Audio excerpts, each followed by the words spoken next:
Welcome back. Joining us on the show, Mr. Chintala, Chairman of NABARD. Thanks so much for joining us, sir. Lots to, of course, discuss with you, including the recent RBI commentary, which is to extend support and provide, that SLF or Special Liquidity Facility. Help us understand the benefits from this move in particular and the kind of, lateral benefits you expect from the additional liquidity.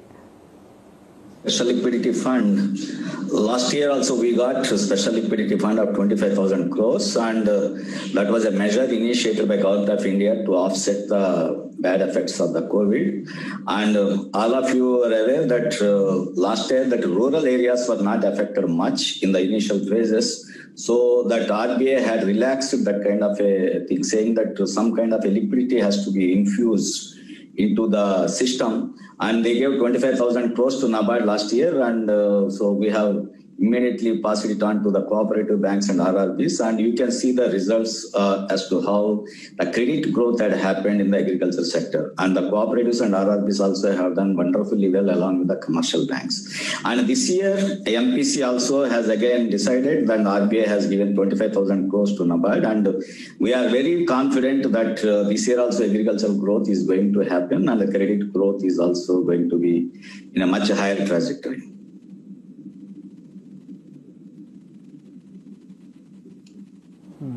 All right, fair enough. On the rural economy indicators are, of course, suggesting good growth and recovery, and being the apex financial institution that's actually there for rural India, what are some of the trends that you're gathering, whether or not you feel that recovery momentum is sustainable going forward? Yeah, if you see the last year when the whole of the economy was gone to a kind of a spin, and most of the sectors were not doing well, agriculture, which is 24/7 and also 365 days a year, had never stopped working. And we had confidence even that time also that despite the pandemic and also the lockdowns, the sector is going to perform very well. And it had really beefed up our belief that this year, the year FY21, the target was 15 lakh crores, and by February end itself, it was around 13.7 lakh crores for the credit disbursement that had happened. And probably by March, it must have surpassed the 15 lakh crores. And this year, 16.5 lakh crores is maybe I can say a small incremental improvement. And I am very confident that it is going to do. And the second part, why the rural economy is doing so well. Actually, there are few things which we have analyzed, because in an apex institution, we have quite a lot of an understanding as to really what is happening. First thing, what I have seen is with regard to the supply side factors, there were so many, because like last year, government had initiated that Atmanirbhar package and gave the third tranche as the exclusive for the agriculture. Then RBI has given the TLTRO, RBI has reduced the CRR and pushed quite a lot of liquidity into this one. And the next one is that Government of India had initiated quite a lot of things like maybe relaxation of the work related to maybe the lockdown conditions to them. So this is one very important thing which the government has done.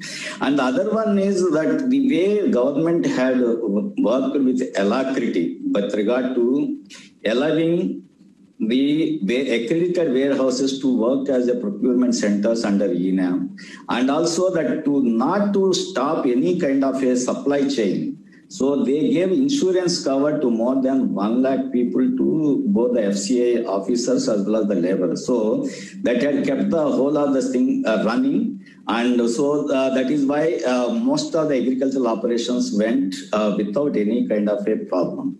And the other major important thing which I had observed was that the procurement operations, the government had done a wonderful job of procuring maybe more than 38 million tons of wheat by June of 20.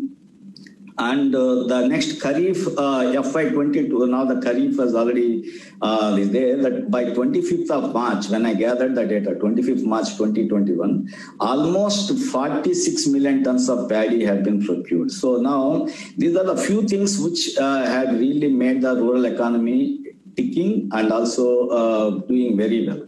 And the other one is with regard to the PM Kisan, the way the money has been transferred, and also giving the higher commodity prices that are ruling. So these are all the things which have made agriculture as a sector very buoyant. So this was my observation.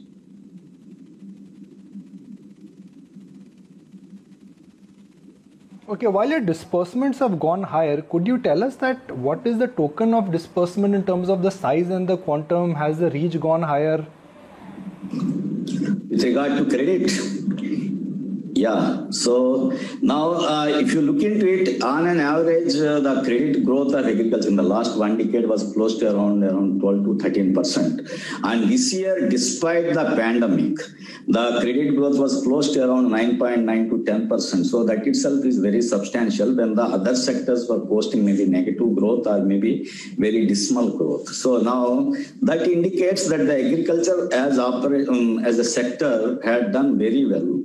And also the maybe the other sectors which I could see in that one is with regard to the term loans that have picked up. This was a very substantial thing and a profound thing that had happened during this year was that so much of investments have happened both in the public as well as the private space in the agriculture in the rural areas. Now, if I can say that now 42% of the agricultural credit that has gone during the year FY21 has gone to only the term lending. Term lending can be the maybe micro irrigation structures, pump sets, tractors, maybe animal husbandry, fisheries, or any kind of a thing. And that indicates that the people are doing their job and they are producing whatever they are supposed to do. And also the good monsoon of the year with a great amount of a moisture availability had really facilitated this kind of a credit growth. And so credit growth had happened in a very substantial way.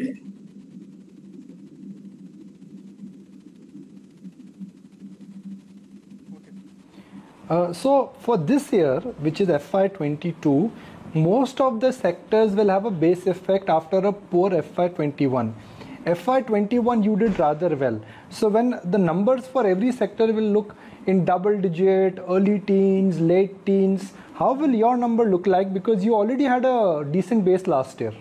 Yeah, maybe last year, despite the pandemic, agriculture grew at 4% and the credit also had grown substantially, no doubt. And at the same time, we have made the analysis that our requirement of credit for agriculture for the year FY22 is 16.5 lakh crores, which is roughly around 10% over the previous year. So now, so in that way, despite having maybe a base effect or anything, whatever we call, but still I think 10% growth rate in the credit will happen.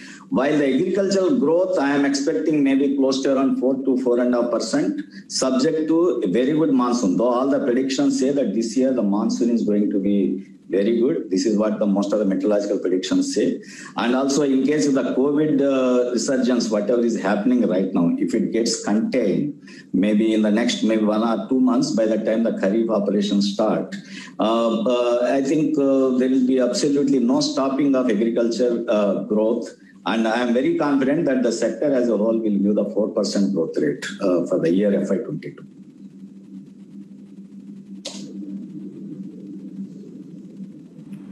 Sure. Mr. Chintala, reports are suggesting that in FY21-22, NABARD has pegged the balance sheet size to about 7.5 crore rupees, which is about 12.4% growth. Which sector in particular out of the ones that you just highlighted you think will contribute to the maximum growth? And given that you clocked a 24% growth in your balance sheet, help us understand what were the growth drivers that have led to such a strong performance in this post-pandemic era? Yeah, thank you for asking this question. That during the FY21, we did quite a lot of re-engineering of our products and also the processes. So now in that process, we could push maybe that short term, because we have maybe 3 or 4 credit products which we give to maybe both the governments and also the financial institutions. Now that every year NABARD gives around 90,000 crores to the short-term operations as a refinance at a concessional rate.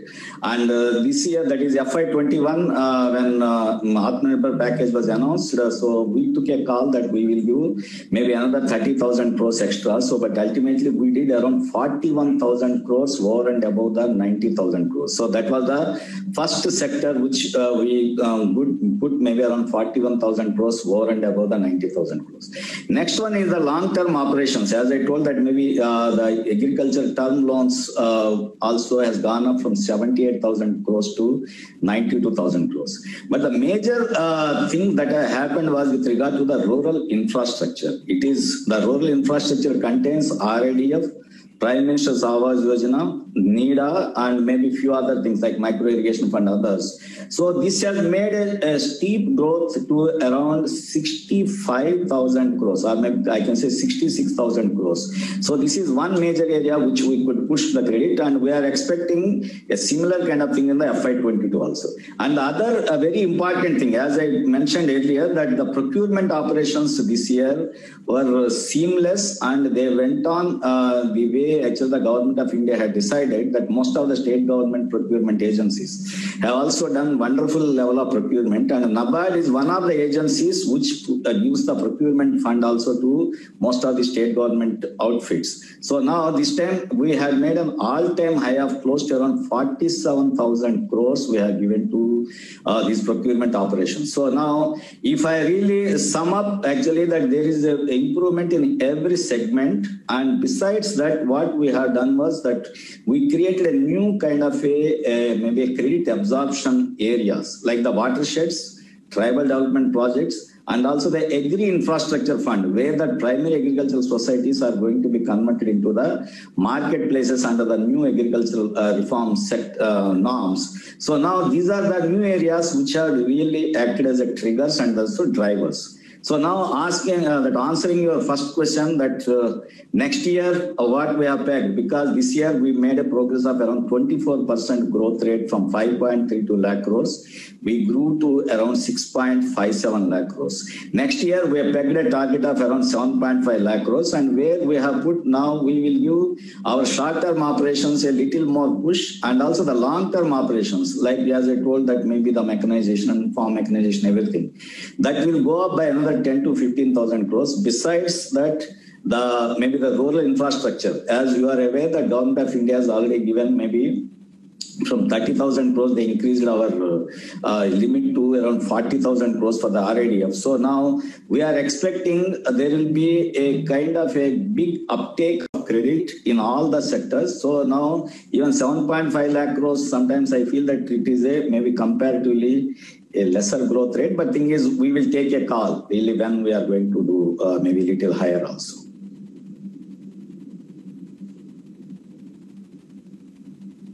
All right, we'll let you go on that note. Thank you so much for sharing with us and giving us insights.